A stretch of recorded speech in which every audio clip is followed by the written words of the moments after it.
কোচবিহার জেলা শাসক দফতরের কনফারেন্স হলে সর্বদলীয় বৈঠকের আয়োজন করলেন কেন্দ্রীয় নির্বাচন কমিশনের দায়িত্বপ্রাপ্ত special roll observer Pankaj Yadav. বৈঠকে উপস্থিত ছিলেন জেলা প্রশাসনের শীর্ষ আধিকারিক থেকে শুরু করে রাজনৈতিক দলের প্রতিনিধিরা। আলোচনা করা হয় ভোটার তালিকা সংক্রান্ত বিষয় নিয়ে। বিভিন্ন রাজনৈতিক দলের প্রতিনিধিদের অভিযোগ, ভোটার লিস্টে জীবিত ব্যক্তিকে মৃত বলে দেখানো হয়েছে।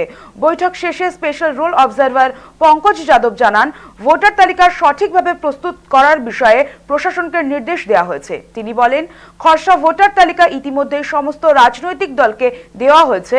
পাশাপাশি একজনও যোগ্য ভোটারের নাম যেন বাদ না যায় সে বিষয়ে বিশেষভাবে আলোচনা হয়েছে।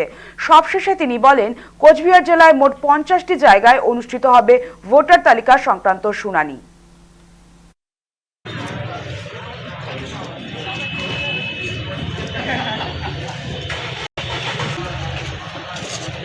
যারা যারা নোটিশ পাবেন ওদের সবাইকে বিএলও মাধ্যমে নোটিশগুলো সার্ভ করা। ওই ছিটমহল নিয়ে আপনারা অলরেডি জানেন, আমাদের কথাবার্তা চলছে, সেটা আমরা আপনাদেরকে জানিয়ে দেবো। ছিটমহল নিয়ে অলরেডি যেটা স্যারও বললেন, আমাদের কাছে পুরো তালিকাটা রয়েছে।